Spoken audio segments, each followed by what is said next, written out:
방송에서 제공하는 투자 정보는 투자 판단에 대한 조언입니다. 방송에서 제공하는 주식의 가치, 가격 상승 및 가격 하락에 대해서는 방송사에서 보장하지 않습니다.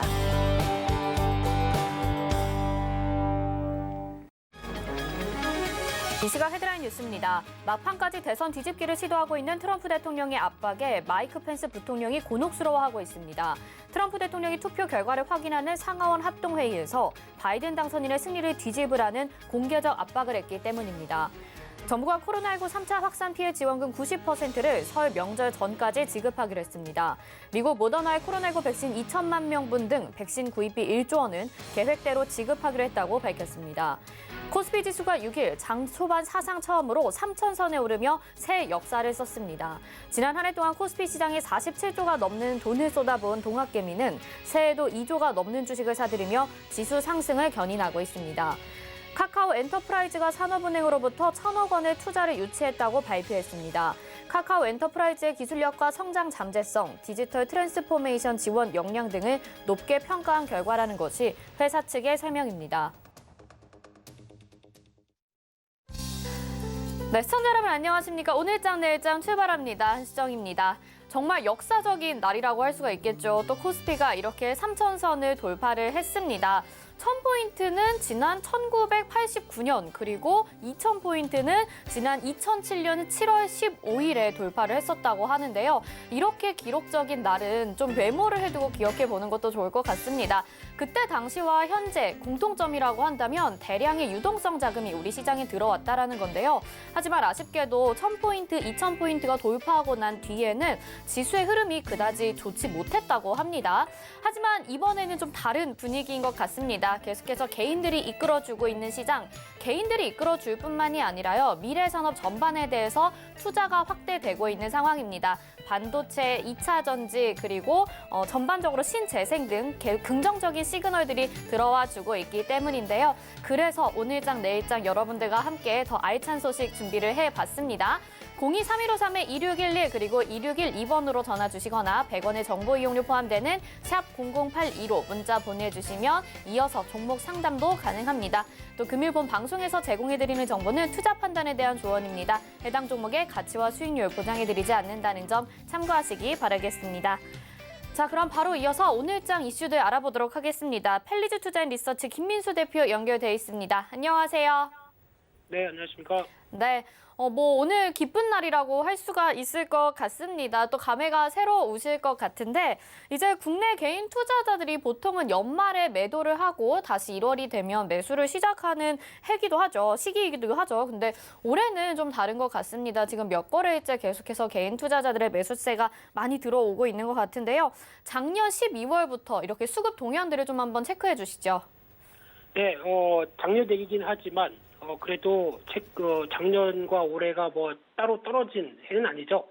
지난달이다 보니까 12월 달에 동향들을 한번 점검을 해보고 연결된 상황 쪽에서 어떤 투자 아이디어를 한번 찾아보게 되면요. 일단 뭐 오늘 3,000포인트를 지키고 끝날지는 아직 시간이 있어서 모르겠지만 그동안까지 보여줬던 국내 시장의 흐름은 당연히 독보적이었습니다.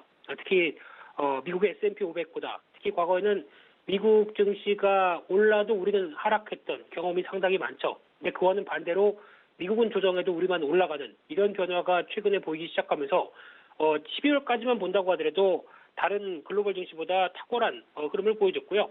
글로벌 증시를 한국의 코스피, 코스닥이 이끌어간다. 참 기분 좋은 얘기인데 이런 변화가 계속 올해도 됐으면 좋겠고요.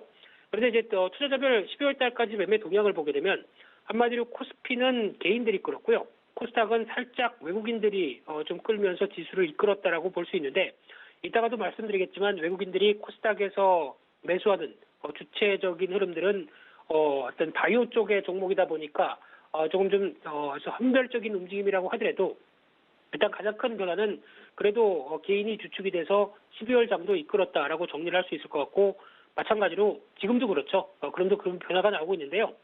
그런 관점으로 봤을 때 그러면 최근에 나오고 있는 지수와 고객예탁금, 신용잔고 추이를 보게 되면 솔직히 트리플 강세입니다. 모두 다 강세인데 여기서 신용잔고는 어떤 증권사의 자본금에 한계가 있다 보니까 더 폭발적으로 늘어날 가능성은 없죠. 그러면 고객예탁금이 관건입니다. 근데 고객예탁금은 저희가 지금 알고 있기로는 M2라고 그러죠.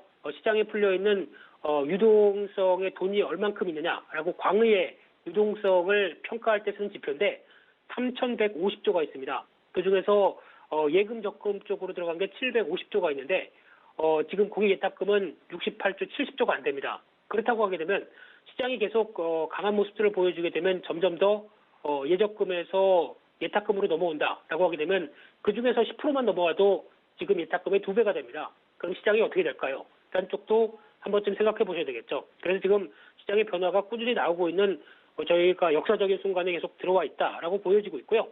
하지만 여기서도 중요한 게 달러와의 추이도 한번 지켜봐야 되겠죠. 달러와는 계속 약세 쪽으로 가다가 지금 90대에서 살짝 앞으로를 좀 변화를 좀 보겠다라고 하는 상황들인데 이런 달러와 약세가 계속 기조적으로 가다 보니까 시장에서는 지난번에도 그런 얘기 드렸었죠. 달러와 약세 구간에서는 어떤 자산이든 간에 무지막지하게 오른다라고 하는데 이번에는 비트코인으로 움직이지 않나라는 생각이 살짝 들고 있고요.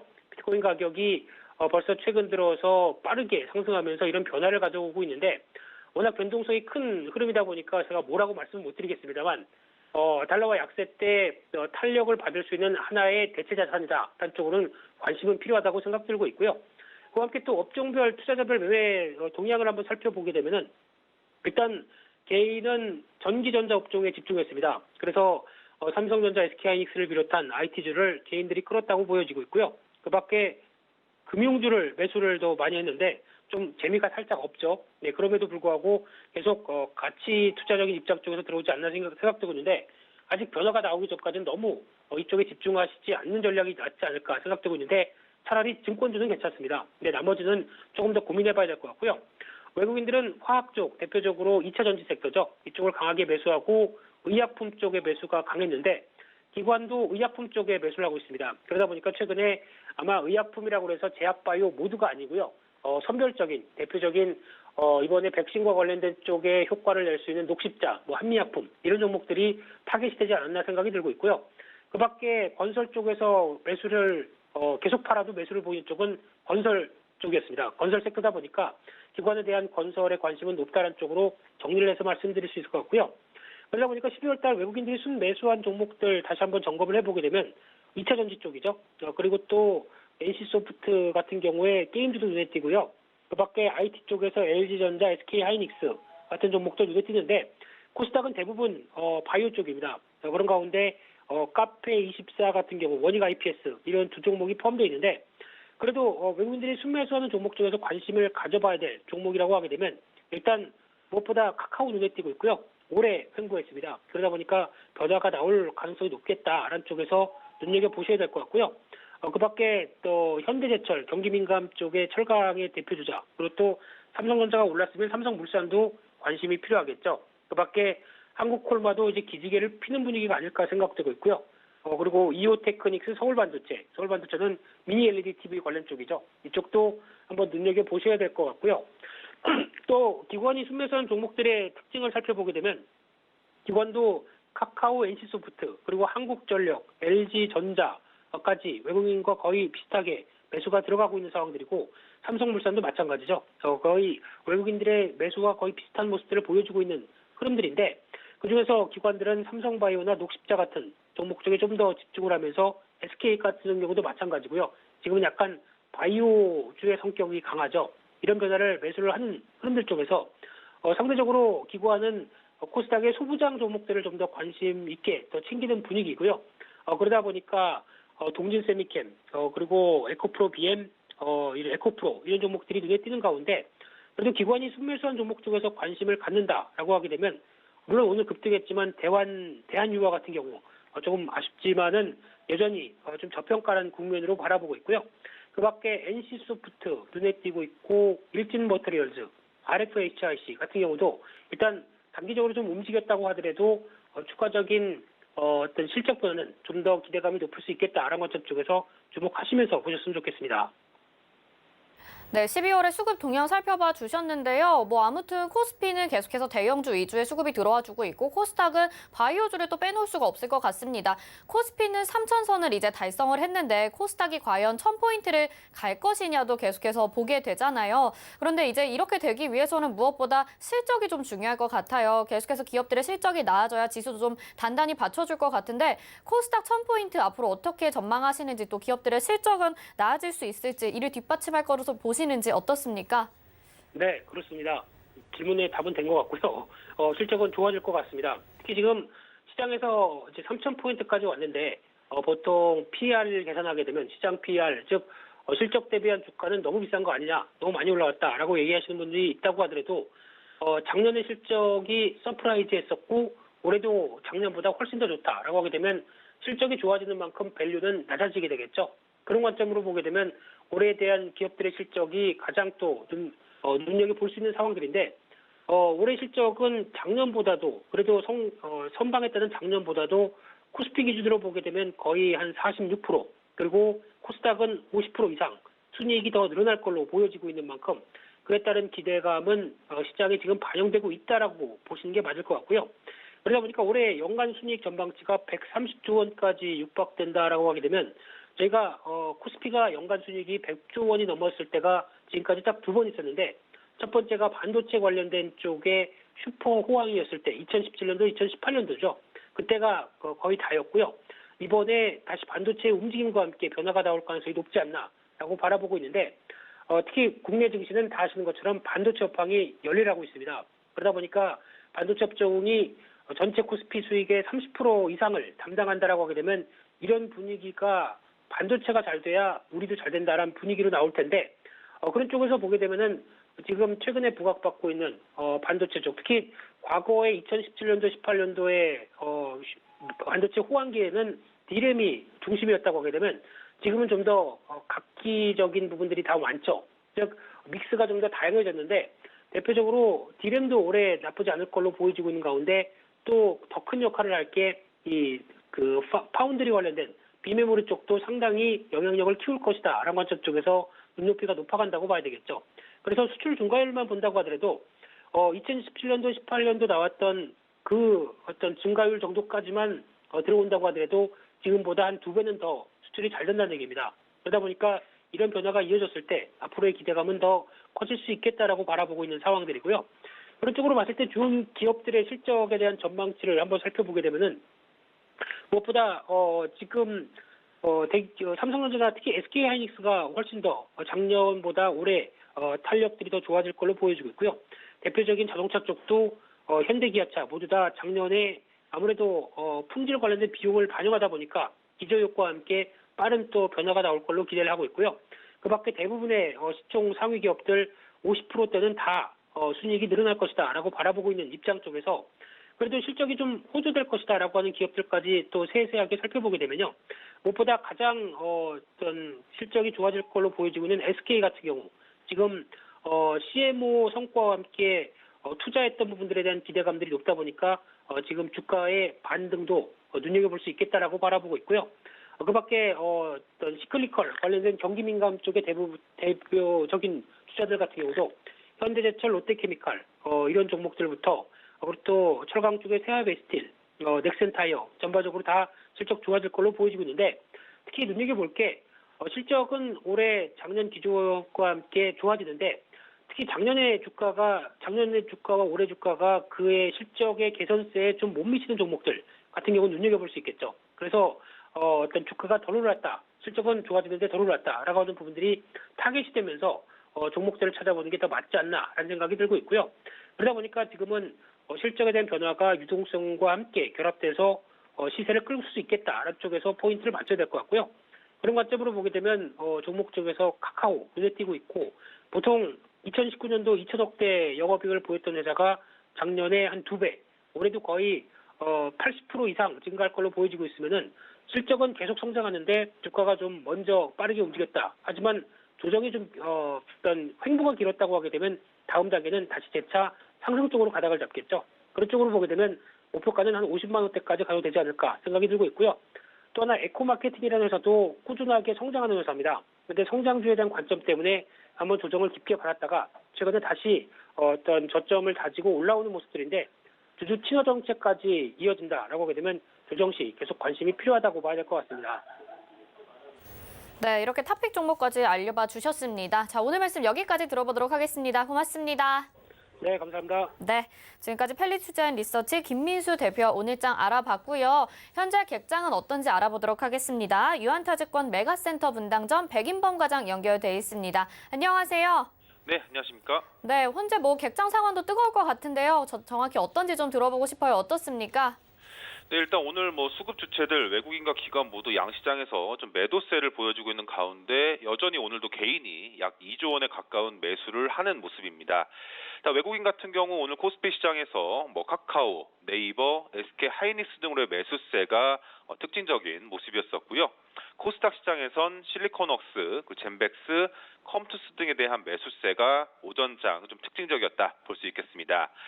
기관 같은 경우에도 코스피 시장에서는 한국금융지주, SK텔레콤, SK 등으로의 매수세가 특징적이었고요. 코스닥 시장에선 넷패스, 넷게임즈, 퀸타 매트릭스에 대한 매수세가 특징적인 모습이었다라고 정리해 볼 수가 있겠습니다.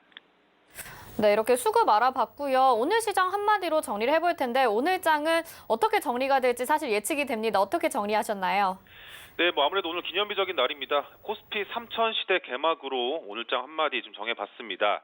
오늘 장 초반부터 3000선 돌파하면서 시작한 우리 증시, 글로벌 증시 호조세 등과 유동성에 힘입어서 코스피 3000포인트 돌파하는 모습이긴 하지만 일단 3000선 부근에서의 좀 공방전이 펼쳐지고 있는 모습인데요. 일단 이 코스피 3000선에 있어서 좀 여러 의견이 갈리고 있긴 하지만 이 한국 시장에 좀 레벨업 가능성이 부각이 되었다라는 점에선 시장에 대한 관심 여전히 긍정적인 관점이 유효한 상황으로 해석을 해보시면 좋을 것 같습니다. 이 코스피 지수 사상 첫 3,000선 돌파에 따른 기대감에 오늘 시장에서도 증권업종 계속 강세를 좀 보여주고 있는데 아무래도 이 증권사 실적 호조에 대한 기대감이 좀 당연스레 유입되면서 이 증권업종 강세 계속적으로 눈에 띄게 보시면 좋을 것 같고요. 아무래도 이 시장 호조에 따른 거래 대금 상승에 따라 이제 증권사들의 실적, 이 작년 4분기에 이어서 이번 연도 역시도 긍정적일 것으로 보여진다라는 점에서 이 증권 업종에 대한 관심 오늘뿐 아니라 이번 연도 계속적으로 관심 가져볼 만한 이 업종이다라고 보시면 좋을 것 같습니다. 그 외에는 사우디의 이런 자발적 감산 등에 따른 국제유가 급등한 점 등에 따라서 정유주들의 좀 장 초반 강세가 눈에 띄었던 모습이지만 아무래도 이 트렌드 변화에 따라서 정유주 같은 경우에는 이 모멘텀 플레이보다는 이 박스권 트레이딩 정도로만 보시는 것이 좋지 않을까 생각을 하고 있고요. 정유업종 내에선 당연스레 SK이노베이션, 이 배터리 관련 모멘텀도 같이 보유한 회사인 만큼 이 SK이노베이션은 계속적으로 관심 유효하게 가져가 보시면 좋지 않을까 생각해 보시면 좋겠습니다. 네, 한국 시장의 레벨업 가능성을 언급을 해주셨습니다. 내일장은 어떻게 전망하시는지도 궁금해요. 네, 일단 오늘 시장 내에서도 그렇지만 사실 좀 부담감이 일부 작용하고 있는 모습이긴 하지만 주가 조정에 따른 추가 조정은 오히려 매수 기회로 아직은 활용해 볼 만하다라고 보시면 좋을 것 같고요. 이 조지아주 선거 결과 장중에 계속 바뀌고 있습니다. 민주당 우위다가 공화당 우위로 좀 바뀌고 있는데 이 조지아주 선거 결과는 좀 일시적 노이즈로 작용할 가능성이 높다라는 점에서 이 선거 결과에 따른 일희일비 하시기보다는 모멘텀이 있는 종목들에 대한 관심 계속 가져보시면 좋을 것 같고요. 이 신재생 에너지 관련주들 오늘 주가 조정이 좀 나오고 있는 모습입니다. 일단 이 민주당 우위에 따른 블루웨이브 현실화 가능성이라든가 재료 소멸에 따른 차익 실현의 성격이 좀 더 강하지 않나 좀 생각을 하고 있고요. 오히려 조정에 따른 저가 매수 기회를 활용해 보면 좋겠다 말씀을 드리겠습니다. 일단 중장기적으로 봤을 때 1월 20일이죠. 이 바이든 대통령이 취임을 하게 됩니다. 그렇다면 이번 달 바이든 정권의 시작과 더불어서 당연스레 이들 신재생 에너지 관련주들 계속적으로 관심 있게 지켜보시면 좋지 않을까 생각을 하고 있고요. 일단 그런 관점에서 여러 번 말씀드렸지만 풍력, 태양광, 수소 이런 관련 신재생 에너지 관련주들에 대해서는 계속적으로 관심을 기울여 보시면 좋겠다 말씀드리겠습니다. 대표적인 종목들 CS 윈드, 현대 에너지 솔루션, 신성 ENG, 유니테스트, 삼강 M&T 등에 있어서는 계속적으로 관심 기울여 보시면 좋겠다 말씀드리겠습니다. 네, 시장에 일시적인 노이즈는 생길 수 있겠지만 오히려 저가 매수 기회로 삼는 전략 말씀해 주셨습니다. 오늘 말씀 여기까지 듣도록 하겠습니다. 고맙습니다. 네, 감사합니다. 네, 지금까지 이시각 객장의 백인범 과장이었습니다. 이어서는요, 이 시각에 어떤 종목과 섹터가 주목받고 있는지 알아보는 시간입니다. 이 시각 종목 핫3 이용석 캐스터가 알려드립니다. 안녕하세요. 이시각 종목 핫3 이용석입니다. 이 시각 시장에서는 어떤 종목과 섹터들이 주목받고 있는지 특징주 살펴보겠습니다. 오늘 준비한 종목은 SK이노베이션, 한미사이언스, 일성건설입니다. 먼저 SK이노베이션입니다. SK이노베이션 현재 6.76% 상승한 26만 500원에 거래되고 있습니다. 국제유가 급등과 전기차 배터리 사업 기대에 SK이노베이션 상승세 나타내고 있습니다. 사우디의 원유 생산 자발적 감산 소식에 국제 유가가 급등하면서 오늘 정유주, 특히 SK이노베이션 강세를 보이고 있는데요. 앞서 오펙과 주요 산유국으로 이뤄진 오펙 플러스는 다음 달 원유 생산을 현재 규모로 동결하기로 결정을 했습니다. 하지만 동결 발표 직후에 사우디는 단독 기자회견을 열고 2월과 3월 두 달간 생산량을 일평균 100만 배럴 줄이겠다고 발표를 했습니다. 이런 사우디의 깜짝 발표 소식에 이 국제유가가 급등을 했고 뉴욕 증시에서도 에너지주가 4.53%나 급등을 했습니다. 이와 함께 SK이노베이션은 미국 배터리 공장 건설을 위해서 그린본드 방식으로 한 1조 원 자금 조달 소식과 현대자동차의 전기차 전용 플랫폼에 대한 3차 배터리 공급사 최종 후보에 선정됐다는 소식에 함께 상승세를 더했습니다. SK이노베이션 살펴봤고요. 다음은 한미사이언스입니다. 네, 한미사이언스 현재 13.51% 상승한 87,400원에 거래되고 있습니다. 한미사이언스의 코로나19 대응 TF팀 구성 소식이 전해지면서 오늘 강세를 보이고 있는데요. 한미사이언스는 어제 코로나 치료제와 백신 개발을 위한 광속 TF를 발족한다고 밝혔습니다. 계열사를 비롯해서 산업계와 학계, 정계 등 관계기관이 함께 힘을 모으는 겁니다. 한미사이언스 관계자는 한미는 지난 50여 년간 약 500개의 모든 형태의 약품을 자체 개발한 경험을 보유하고 있다면서 이러한 역량이 최대한 발휘되도록 광속 TF를 발족했다고 전했습니다.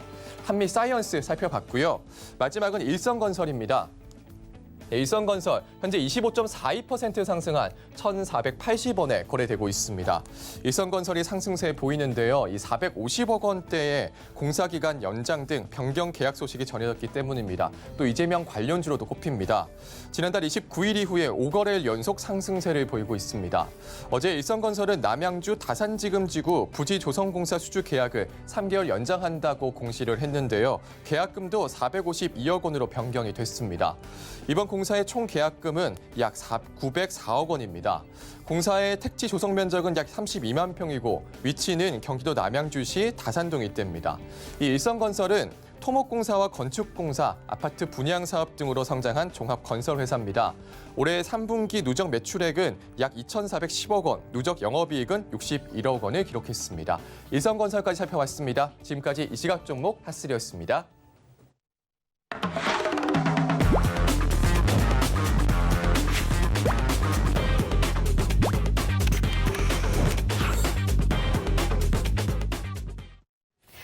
네, 누구나 알고 있는 뻔한 전략이 아닌 잔뼈 굵은 전문가님이 함께합니다. 샘플러스 하채기 전문위원님과 함께 이야기 나눠보도록 하겠습니다. 안녕하세요. 네, 안녕하세요. 하채기원입니다. 네, 어제부터 저희가 중국 시장에 대해서 좀 알아보고 있는 상황이잖아요. 그런데 오늘 이렇게 제가 헤드라인에서도 좀 읽어드렸는데 트럼프 대통령이 부통령에게 또 압박을 넣었어요. 이렇게 막판 변수가 계속되고 있는 상황에서 우리가 중국 시장을 좀 짚어봐야 되는 이유가 있을까요? 네, 지금 트럼프 대통령이 퇴임 보름 앞두고 마지막에 지금 압박을 하고 있는데 남자분들 군대에 다녀오신 분들 아실 거예요. 말년 거참이 어떤 지시한다고 해서 그게 얼마나 먹혀들을까요? 마지막에 자기 존재감을 한번 내세우고 싶은 그런 심리인 것 같고요. 일단은 오늘 이제 중국 시장 같은 경우는 아침에 출발은 좋았어요. 근데 이제 중간에 아침에 잘 가다가 살짝 꼬리를 달리면서 이제 움직이고 있는 그런 상황인데 지금 현재 상황은 이제 봤을 때는 또 도지죠. 혼조 상태가 지금 되고 있는데 이제 그 이유가 트럼프 대통령이 중국 기업이 개발한 모바일 애플리케이션 앱 8개가 있습니다. 거기에 대해서 거래를 금지하는 행정명령을 서명을 했는데 이제 제재 대상으로 이제 알리페이라든가 QQ11, 텐센트 QQ, 위챗페이, 캠스캐너, 쉐이너, V메이트, 뭐 WPS 오피스 등 이 8개를 했는데 이걸 뭐 제재한다고 해서 뭐 중국에 얼마나 큰 영향을 좀 줄까라는 좀 생각이 드는 이유가요.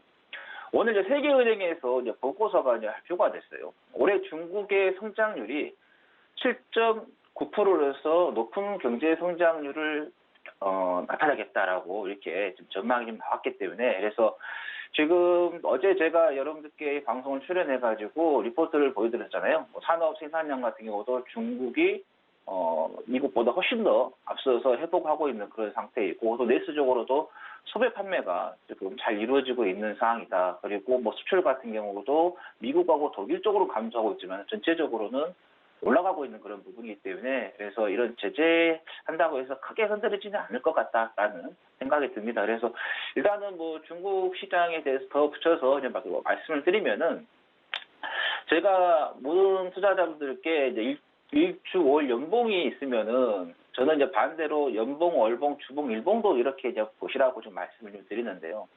일단 일본 먼저 이제 말씀을 드리면은 자, 최근에 이제 그 기술적으로 봤을 때 차트를 보면은 61선과 120선이 이게 붙어가지고 붕괴가 될 듯 말 듯 하고 있다가 붕괴가 되지 않고 61선과 120선이죠.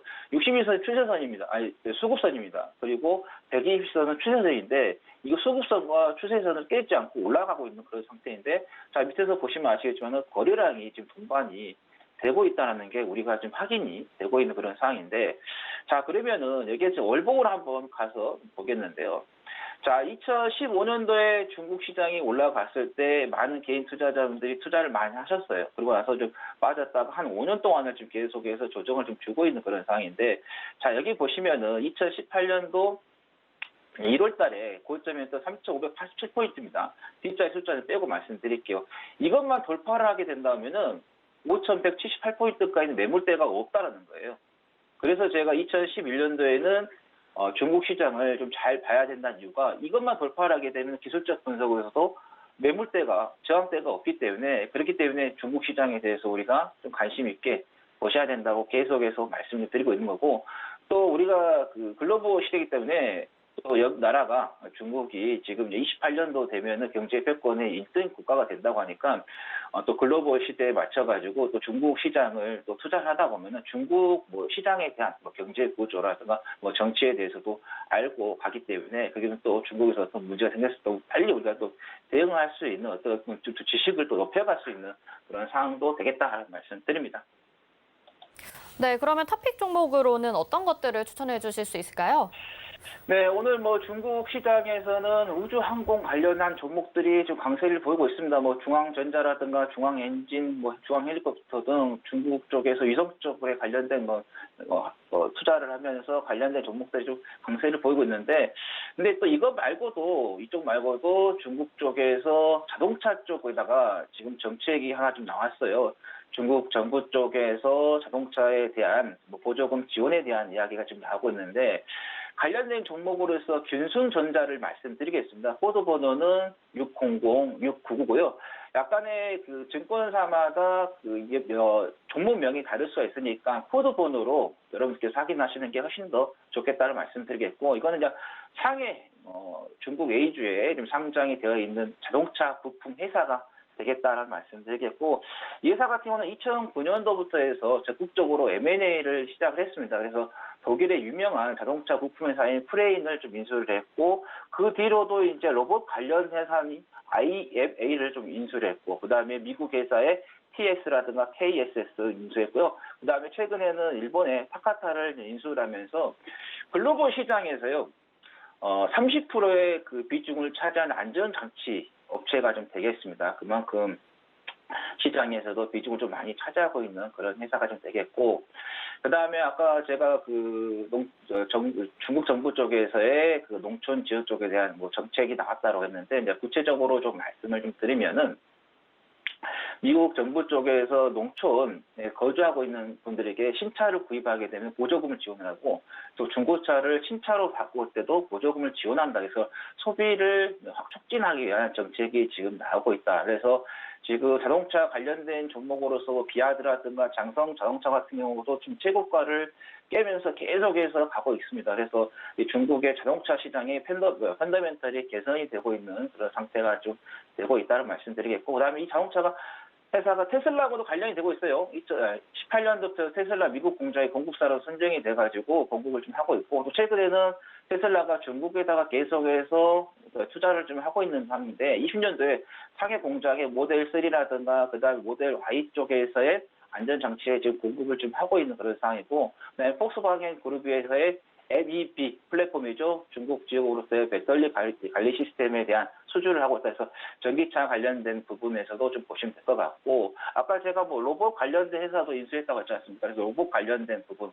그다음에 스마트카 관련된 정보를 좀 보시면 될 것 같아요. 오늘 뭐 중국 테마 쪽도 좀 상승세가 지금 보이는 게 뭐 영국의 고속철도 사업이라든가 뭐 철도 수송 있는데, 스마트카도 지금 테마 쪽으로 해서 상위 랭킹이 좀 올라와 있으면서 균순전자도 아침에 좀 잠깐 상승세가 나왔다가 지금 좀 조정을 좀 보이고 있는 그런 상태이긴 하지만은, 기술적으로 봤을 때는 좀 우리가 좀 관심을 좀 가져보시는 것도 좋을 것 같고, 또 거래처로서의 벤츠라든가 BMW, 아우디하고도 좀 꾸준하게 장기적으로 좀 거래하고 있다, 이렇게 보시면 될 것 같습니다. 그래서 일단은 뭐 중국에 대한 종목을 좀 말씀드리기 때문에 회사에 대한 부분을 좀 깊게 좀 많이 말씀드렸습니다. 왜냐하면 생소할 수 있으시니까. 그래서 일단 뭐 간단하게 기술적 분석으로 한번 균순전자를 살펴보겠는데요.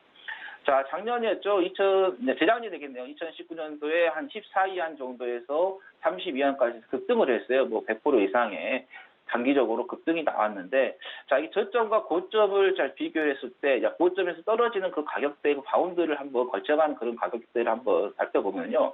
자, 보시면 여기서 쭉 떨어지다가 한 18위안 정도 자리에서 어떤가요? 지지를 받고 올라갑니다. 그리고 나서 다시 조정이 나오면서 어떤가요? 21위안 정도에서의 다시 한번 지지를 받아주는 그런 흐름이 보이면서 올라가고 있다. 그래서 보시면 아시겠지만은 제가 이게 미리 이 원인을 걸어놨는데, 이 가격대죠. 이 가격대를 기점으로 해서 지지가 지금 올라가고 있다. 이번에도 좀 올라갔다가 보시면 아시겠지만 한 23위안 정도에서 지지를 받고 지금 올라가고 있기 때문에, 이제는 여기 27위안을 이제 돌파를 하게 된다면 32위안까지도 충분히 올릴 수 있는 그런 자리가 좀 만들어졌다는 말씀드리겠고, 뭐 월봉을 좀 봐도 지금 보시면 아시겠지만 월봉 추세도 계속해서 상승세를 좀 이어가고 있는 그런 부분이기 때문에, 중국 시장에서의 좀 차지하고 있는 자동차 시장의 좀 비중을 차지하고 있는 균순전자에 대해서 말씀을 드렸고요. 자, 가격 밴드는 26.300위안 정도, 또는 26.230위안, 수정해서 말씀드릴게요. 26.230위안 정도, 지금 한 26.210위안 정도 되는데요. 이 가격대에서 잡으셔도 되겠다는 말씀드리겠고, 자, 목표가는 아까 여기 말씀드렸던 32.713위안까지 보시면 될 것 같고, 손절은 25.500위안까지 보시면 되겠다는 말씀드립니다. 네, 균승전자 알려주셨습니다. 노란톡 오늘장 내일장 들어오시면요, 하채기 위원님의 전략 받아보실 수가 있습니다. 오늘 말씀 여기까지 들어볼게요. 고맙습니다. 네, 감사합니다. 네, 지금까지 낚아채기 시간이었고요. 이어서는요, 환율에 대해서 알아보도록 하겠습니다. 샘플러스 함지환 전문위원 전화 연결되어 있습니다. 안녕하세요. 안녕하세요. 네, 이 시각 환율 동향 좀 살펴볼까요? 네, 오늘 원달러 환율 같은 경우는 어제 발표된 미국 경제 지표가 예상치보다 좀 좋게 나왔습니다. 그래서 유가가 좀 상승을 했고요. 그리고 이제 미국 증시가 또 상승을 했었는데, 거기에 따라서 달러가 이제 약세분을 좀 반영을 해서 소폭 하락 개장했습니다. 그 이후에 국내 증시가 신고가 갱신을 오늘 했습니다. 그래서 오늘 좀 원달러는 약간 하락 압력을 좀 키웠었지만, 나중에 달러 반등에 따른 약간 상승분을 좀 소화하면서 한 1,087원대로 일단 상승 후에 등락을 좀 보이고 있습니다. 일단 원달러 환율 같은 경우는 NDF 시장 환율을 반영해서 전일 대비 한 0.6원 정도 하락한 1,087.5원에 개장을 했고요. 조지아주에서의 민주당 우세 예상이 좀 된 가운데, 뉴욕 증시 같은 경우는 지표 호조 등에 힘입어서 상승으로 마감을 했습니다. 이게 이제 원달러 환율은 이제 위험 심리 개선에 따른 약세분을 좀 반영을 하면서 소폭 하락 뒤에 이제 개장을 했고요. 영내외를 중심으로 일단 쇼 물량 또한 줄어들면서 원달러 환율의 하단을 지지하는 요소로 또 작용을 하고 있습니다. 금요일 코스피 지수는 전일과 비슷한 상승 흐름을 보이면서 장중 3,000포인트를 달성하면서 역대 최고치를 달성하였습니다. 하지만 코스피는 그 S&P 500 실선물 있죠. 그게 이제 아시아 시장에서 약세 전환의 영향을 받아서 좀 하락했던 게 보입니다. 오늘 그 외국인 투자자들은 코스피에서 한 4,536억 원어치의 순매도를 보이고 있고, 코스닥에서는 860억 정도의 순매도를 보이고 있습니다. 일단은 미국 조지아주 상원 결선 투표는 오전 11시 기준으로 해서 39% 정도 개표가 일단 완료가 된 상태고요. 현재 상태는 이제 민주당 두 후보가 모두 앞서는 것으로 일단 보여집니다. 뉴욕타임즈 같은 경우는 자체 실시간 예상에서 민주당 당선 가능성을 한 95% 이상으로 예상을 하고 있는데요. 만약에 이제 이번 선거에서 민주당이 상원을 장악할 경우에는 그 조 바이든 행정부의 그 규제 강화와 그다음에 법인세 인상 그런 것들의 이제 관련 공약들이 이제 입법화가 되면서 증시에는 약간 좀 부정적일 것이라는 전망이 조금 우세한 상황입니다. 시장이 일단 급격하게 변동폭을 키움에도 불구하고 원달러 환율은 상대적으로 일단 하단은 지지를 해주고 있습니다. 그래서 일단 큰 폭의 하락이 조금 제한적으로 나타내주고 있고, 그래서 한 1,080원대 중반대에서 지금은 등락을 좀 보이고 있습니다. 오전 10시를 기점으로 위안화랑 그다음에 유로 등의 약세 흐름에 동조하면서 반등폭을 좀 키워나갔고, 그리고 상승 전환 이후에 주가 반등을 시도하고 있습니다. 위안화 같은 경우는 오늘도 약간 강세 흐름을 이어갔었지만 원달러 환율의 낙폭은 약간 좀 제한적이었습니다. 미국 조지아주 상원 결선 투표를 대기하면서 달러 매도 심리가 약간 주춤했던 것으로 일단 보여지고요. 달러는 미국 조지아주 선거 개표 소식에 연동되는 모습이 아마 오후에도 좀 이어질 것으로 보입니다. 장중 유로화랑 그다음에 위안화 흐름, 그다음에 코스피 등락에 약간 주목해야 될 것으로 생각이 됩니다. 오늘 오후에도 아마 그 원달러 환율 같은 경우에는 개표 결과가 전해질 때마다 흔들리는 등 약간 변동성이 조금 나타날 것으로 예상이 됩니다. 오늘 원달러는 특히 증시랑 그다음에 유로화, 그다음에 위안화에 연동되면서 그 변동성이 어제보다는 크게 약간 움직일 것으로 예상을 하고 있습니다. 네, 환율의 변동성까지 말씀을 해주셨습니다. 이 시각 환율 말씀 여기까지 듣도록 하겠습니다. 고맙습니다. 감사합니다. 네, 지금까지 함지한 전문위원이었고요. 이어서 이슈 칼럼으로 이어집니다.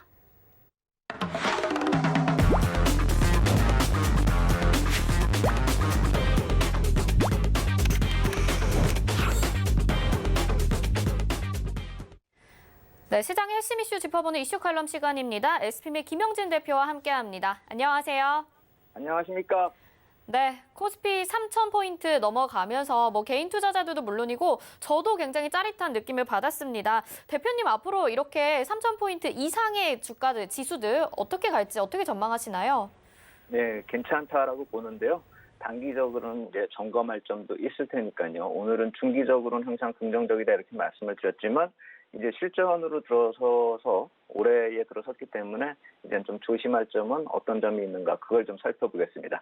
8월에 잭슨홀 미팅 때 평균 물가 목표 관리제 이것을 발표하면서 페드의 행보를 제가 계속 추적하면서 말씀을 드렸던 게 이번 상승장의 포인트는 두 가지라고 말씀을 드렸죠. 첫 번째는 인플레이션, 두 번째는 그렇기 때문에 나타날 수 있는 상승이 높이가 중요한 것이 아니라 기간이 가늠하자는 그 얘기였거든요. 3,000포인트가 나타났으니까 부담스럽기는 한데 기간으로 보면 아직도 멀기 때문에 괜찮다 이렇게 보겠지만 한 가지 좀 안 좋은 점이 있다라고 한다면은 또 오늘 부가적으로 말씀을 드리겠습니다.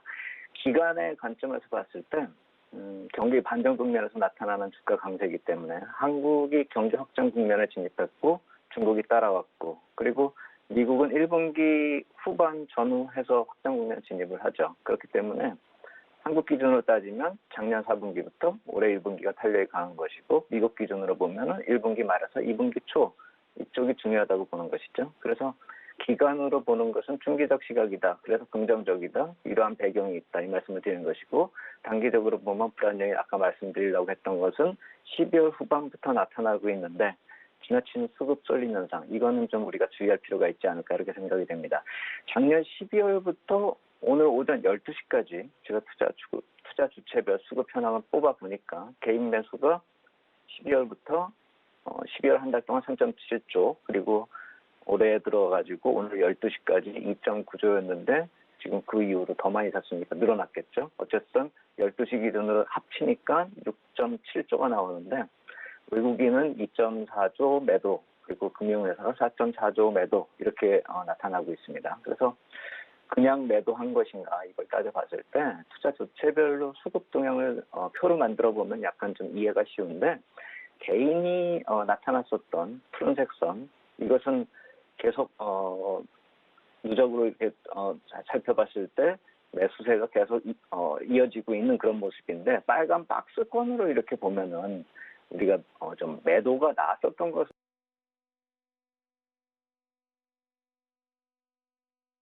했었다 이렇게 봐야 되는 것이죠.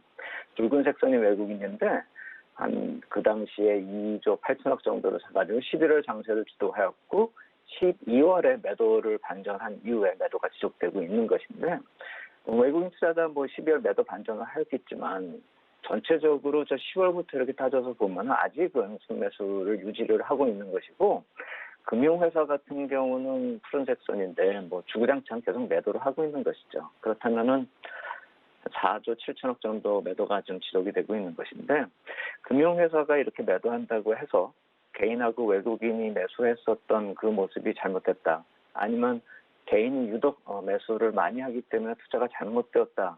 그렇게 개인 순매수에 대해서 평가절하할 근거는 아직 없다. 이렇게 봐야 되겠고 단지 이 수급 동향은 약간 좀 불안한 상황이다. 왜냐하면은 여기서 외국인 쪽에서 더 매도가 많이 나온다라고 한다면 이 개인과 기관의 물량 넘어가는 그 흐름이 아니라 외국인 쪽의 물량이 더 가세에 더 커진다라고 한다면 아무래도 부담이 될 테니까요.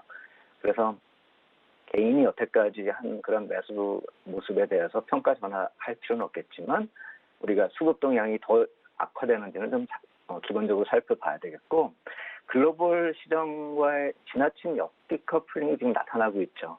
미국 시장 그대로 멈춰 있는데 우리만 계속 올라가니까요.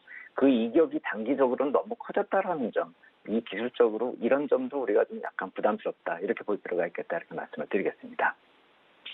네, 수급에 대해서 유의해야 한다 이렇게 말씀을 해주셨어요. 그런데 말씀하신 것처럼 외국인들이 지금 계속 팔고 있다는 말이죠. 원화 강세 때문에 그런 건지 어떤 이유인지 또 앞으로도 어떻게 이어질지 궁금합니다. 자세히 설명 좀 해주세요. 네, 제가 2018년 이후부터 글로벌 유동성의 한국 유입을 따져서 한번 그 통계를 내서 말씀을 드린 적이 있는데 이번에도 한번 비슷한 방식으로 한번 뽑아봤습니다. 이 코로나 바이러스가 확산이 되면서 우리가 12월에 환율 반등 나오는 모습이 나타나고 있죠. 12월 7일에 원달러가 1,080원 기록한 이후에 이제 등락 구간으로 들어선 것이죠. 1,080에서 1,100원 왔다 갔다 하는 그런 모습. 이때가 외국인 매도 전환 시기하고 딱 일치된다는 것입니다. 그래서 달러 인덱스 대비 그 원달러 상대 강도 추이를 제가 표로 만들었는데요. 붉은색 박스권을 제가 표시한 부분이 붉은색 원달러 흐름이 빠르게 떨어지고 있는 그 상황이라는 것이죠. 이때 외국인 매수세가 유입이 되고 있는 것이죠. 원화가 강한 절상을 보이고 있다는 것입니다. 원달러 환율이 떨어지니까 여기 하락하는 게 절하가 아니라 절상이죠. 그래서 이 구간에서는 외국인 순매수가 나타나는 것이죠. 특히나 달러도 약세, 원달러 절상 이게 겹치면은 무조건 매수가 들어온다 이 말씀을 드린 것인데 바로 그 구간이 말씀드린 저 빨간색 구간이죠. 그리고 그 이후는 푸른색 선의 달러 인덱스 더 떨어지는 약세를 보이고 있지만 붉은색 선이 반등을 보이고 있는 모습이죠. 원화 절하로 반전이 됐다는 것입니다. 그래서 이 구간에서 외국인 매도로 반전되고 있다는 점을 감안한다면 환율과 별개로 생각할 수 없다는 것이죠. 2018년 이후 계속 이런 모습이 나타나고 있으니까요. 그래서 이번에도 예전 통계와 비슷한 흐름이 나타나고 있고 설사 달러가 강세 반전하고 원화 절상 속도가 더 강하면 외국인 매수가 유지되겠지만 현재 환율 레벨 고려하고 우리나라 지금 바이러스 문제 같은 거 펀드멘탈 고려하면 그런 모습 기대하기 힘들겠죠. 그래서 당분간 외국인 매수세가 약화되거나 아니면 매도 가능성이 좀 크다 이렇게 봐야 되겠고 아까도 말씀드렸듯이 그 매도 강도가 얼마나 커지는지 좀 주목하면서 시장 접근 전략을 세부적으로 좀 꾸릴 필요가 있겠다 이렇게 말씀을 드리겠습니다. 네, 당분간 외국인들의 매수세는 약화될 것이다 이렇게 말씀을 해주셨는데 그럼에도 불구하고 우리 글로벌 시장의 전반적인 분위기는 긍정적이라고 봐야 될 것 같습니다. 그런데 이제 중요한 건 속도가 어떻게 될 것이냐가 좀 중요할 것 같아요. 앞으로 어떻게 전망하시나요? 그렇죠. 그래서 중기적으로는 긍정적인데 단기적으로는 속도 조절 계속 말씀을 드리는 것이죠. 1분기에 초반에 말씀드린 그런 경기 흐름 나아지는 거 그런 것은 다 긍정적이고 재정 정책도 이제 미국 쪽에서 시작이 되니까 또 좋아질 테고 다만 선거 결과 오늘 나오죠. 조지아 쪽에서. 그것도 부담이 있고 신정부 출범에 따른 기대와 우려감 공존하고 있기 때문에 요새 나스닥이 좀 안 좋은 그런 모습이죠. 이것은 변수다 이렇게 봐야 되겠죠. 그리고 확정되어 있는 부담이 또 하나 있는데 지속되고 있는 그 미 국채 발행의 부담은 제가 4분기에서 계속 말씀드렸지만 12월 중순에 마무리되면서 잠시 우리가 잊고 있었는데 지금이 가장 해피한 그런 타이밍이죠. 연말 연초가. 다음 주부터 그 부담이 다시 재개됩니다. 그래서 미국 국채 발행 규모 분석한 표를 제가 분기별로 발행 순증 규모 추이를 제가 표를 만들었는데 이번에 막대기가 제일 오른쪽의 막대기가 상당히 크죠? 길죠? 이게 작년 4분기의 부담하고 거의 유사한 그런 금액입니다. 작년 4분기에 1조 2,160억 달러 그리고 이번 1분기에 1조 1,270억 달러거든요. 부담이 크다라는 겁니다. 분기별로요. 근데 월별로 따져보면은 제가 월별로 따진 그래프를 또 하나 만들었습니다. 거기서 보면은 맨 오른쪽에 세 개의 그래프를 한번 보세요. 1월달 세 번째 거는 오른쪽에서 세 번째 거는 굉장히 작죠. 키가 777억 달러. 그리고 오른쪽에서 두 번째 2월달은 1976억 달러. 3월달에 엄청 길죠. 4,157억 달러입니다. 중기 물량 순증 발행 규모입니다. 그래서 이 정도라고 한다면 4분기하고 분기별로는 비슷한데 3월에 부담이 많이 몰려 있는 것이죠. 그래서 1분기 초에는 아직 부담이 없고 이제부터 부담이 약간 있고 점점 뒤로 갈수록 부담이 커진다는 것입니다. 그래서 계절적으로 2분기에는 저 부담이 확 줄어들거든요. 그래서 3월만 넘기면은 연중 최소 규모의 유동성 확대되는 그런 효과가 2분기에 나타날 수가 있는데 1월 지나면서부터는 2월, 3월 약간 좀 주의할 필요가 있는 것이죠. 달러 흐름의 강세 요인이 불거질 가능성이 크다라는 것입니다. 그래서 1월 지나면서 글로벌 유동성 전체적으로 약화될 것이기 때문에 한국 시장 쪽으로 약화된 외국인 유동성이 더 약화되거나 반전될 가능성이 크다라는 것이고 3월 지나면서 긍정적 반전이 될 수가 있다는 것이기 때문에 오늘 상승이 많이 왔다고 그래서 계속 탄력적인 상승을 간다라기보다는 여기서 속도 조절이 나타나고 1월 중순부터는 우리가 국채 발행 시기에 달러 강세가 나타나는 그런 시기, 여기서 완급 조절이 나타날 수 있다는 점 우리가 투자 리듬에서 참고할 필요가 있겠다 이렇게 말씀을 드리겠습니다. 네, 완급 조절 나타날 수 있다 이렇게 정리를 해봤습니다. 오늘 말씀 여기까지 들어볼게요. 고맙습니다. 감사합니다.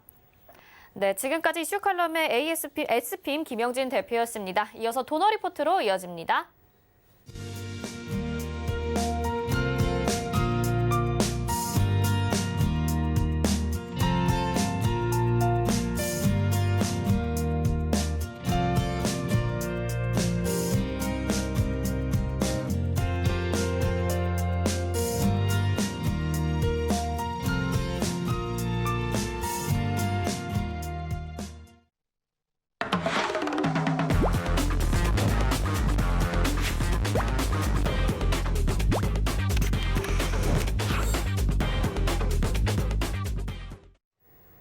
네, 도너 리포트 오늘도 샘플러스 이주연 전문위원과 함께합니다. 안녕하세요. 네, 안녕하세요. 네, 운영 원칙 먼저 만나보겠습니다. 도너 리포트 운영 원칙입니다. 일주일에 2종목만 공개 변경하고요. 종목 공개 요일은 매주 월요일과 게릴라성으로 한 요일에 공개됩니다. 종목 공개 시에는 방송에서 2종목 먼저 소개해드리고요. 그중에서 편입될 종목은 방송 후에 3시에 서울경제TV 오늘장 내일장에서 공개됩니다. 노란톡 검색창에 서울경제TV 오늘장 내일장 검색하시고 입장하시면 받아보실 수 있습니다. 네, 지금까지 누적 수익률 화면으로 만나보시죠. 총 누적 수익률은 283.2%입니다. 유비케어부터 동화선까지 모두 목표가 달성하고 나왔습니다. 다음 국제약품 그리고 코덱스 은선물, 유니온 프로텍, 휴마시스 확인하실 수 있고요. 다음은 첼시스, 유니온, 레몬, 유나이티드 제약, 오텍도 모두 목표가 달성하고 나왔습니다. 동일 고무벨트, KC, 진원생명과학, 써니전자 2번 목표가 달성하고 나왔죠. 다 목표가 달성하거나 포트 제외됐는데요. SMA부터 우리기술투자도 확인하실 수 있고요. 다시 한번 들어갔던 SMA 그리고 영화금속이 22.7%, 비덴트, MS 오토텍도 수익 나고 나왔습니다. 다음 프로텍, IQ와 CJC푸드, KCTC, 한농화성 종목들 확인하실 수 있고요. 써니전자 한 번 더 들어가서 10%, 최근에 사마이민유 46.6%, 로보스타가 10%의 수익률 기록을 했습니다. 자, 현재 포트 보겠습니다. 현재 포트 총 4종목 담겨 있는 가운데 벽산이 오늘 시세 나오고 있습니다. 그리고 메디포스트가 시세가 나오고 있고요. 벽산, 인선, ENT, 덱스터 이렇게 종목들 담겨 있습니다. 네, 현재 포트까지 알아봤는데요. 지금 담긴 종목들 AS 받아봐야겠죠? 위원님 도와주세요. 네, 벽산부터 보도록 하겠습니다. 딱히 오늘은 크게 문제가 되는 종목도 없고 좋은 흐름 이어가고 있는데 지금 벽산 같은 경우는 이렇게 이제 추세 저항선을 그어보게 되면 오늘 단기적인 추세 저항을 돌파를 하면서 지금 윗꼬리를 달고 음봉으로 조정이 나오고 있는 상황인데 전고점 돌파하면서 충분히 만들어질 수 있는 그런 모습이라는 생각이 들고요. 오늘 거래량 그렇게 크지 않기 때문에 단기적인 조정 이후에 추가적인 상승 흐름 이어갈 가능성 상당히 높다 이렇게 생각이 됩니다. KNN이라든지 지금 오늘 그 정치 테마 관련주들이 좀 강하게 움직인 종목들이 나왔었는데 그거랑 함께 좀 움직였다 보시면 될 것 같고요. 어제는 건설주들과 함께, 오늘은 정치 테마주들과 함께 움직여주고 있는 벽산입니다. 단기 조정 하루나 이틀 정도 조정 이후에 다시 상승하는 흐름 만들어질 것 같으니까 참고하시고 목표가까지 한번 계속 끌고 가보도록 하겠습니다. 두 번째 종목인 메디포스트입니다. 이 종목 이제 급락이 나와서 다들 좀 우려를 하셨는데 보시는 것처럼 제가 이제 저점 구간에서 계속 매수 관점으로 말씀을 드렸고 추가 매수하시라고 말씀드렸고 지금 채팅방에 계신 분들은 이미 수익권이시고요. 가족방 분들은 수익이 굉장히 크게 나고 있는 상황입니다. 메디포스트 아직 만약에 추가 매수 못해서 걱정이신 분들은 걱정하실 필요 없고요. 고점 돌파하고 충분히 추가적인 시세 흐름이 나올 수 있겠다라는 생각이 드니까 참고하셔서 수익권으로 끌고 가시기 바랍니다. 딱히 이 종목 급하게 매매를 해야 되는 종목도 아니고요. 바닥권에서 이제 올라가는 그런 흐름이기 때문에 잔잔하게 쪼록 나올 때마다 모아가는 것도 여전히 유효하다라고 생각이 들고요. 보시는 것처럼 단기 추세 저항입니다. 그래서 내일 아침에 시가 띄우게 되면 시세 좀 강하게 42,000원까지 올라올 거고요. 조정 나온다 하면 이중 바닥 만들어주고 다시 올리는 그림이 될 테니까 매수 관점으로 그렇게 생각을 해주시면 될 것 같습니다. 자, 인선 ENT인데요. 인선 ENT 지금 크지는 않지만 조금씩 올라가면서 지금 12,000원 목표가 있는데 거의 도달을 한 것 같습니다. 그런데 일단 일봉의 오늘 마무리가 아직은 되지 않았지만 장이 이런 식으로 긴 아랫꼬리를 달고 마무리한다면 내일은 조정이 좀 나올 가능성 높다라고 생각을 하시면 좋을 것 같고요. 지금 시가를 돌파하고 양봉으로 쭉 뻗어주는 그런 모습이 나와준다 하면 내일도 추가적인 상승 흐름이 만들어질 가능성 상당히 높다 이렇게 보고 있습니다. 그래서 인선 ENT는 폐기물 관련주로 이야기 드렸던 종목인데 지금 보시는 것처럼 이 추세 저항도 12,000원대 부근에 있기 때문에 이 정도를 목표가로 일단은 1차적으로 잡아놨다 이렇게 생각하시고 대응을 하시면 좋을 것 같습니다. 자, 그리고 마지막 종목인 덱스터인데요. 오늘 음봉으로 조정 이쁘게 잘 나오고 있습니다. 매수 관점이고요.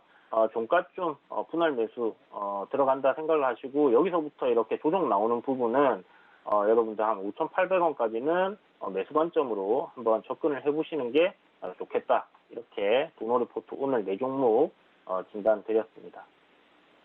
네, 현재 포트 AS 도와드렸고요. 노란톡 오늘장 내일장 검색하셔서 들어오시면 종목에 대한 전략들 받아보실 수가 있습니다. 이주연 의원님 말씀 여기까지 마치도록 하겠습니다. 고맙습니다. 네, 감사합니다. 네, 금일 본 방송에서 제공해드린 정보는 투자 판단에 대한 조언일 뿐 해당 종목의 가치와 수익률 보장해드리지 않습니다. 오늘장 내일장 여기서 마치겠습니다. 시청해주신 여러분 고맙습니다.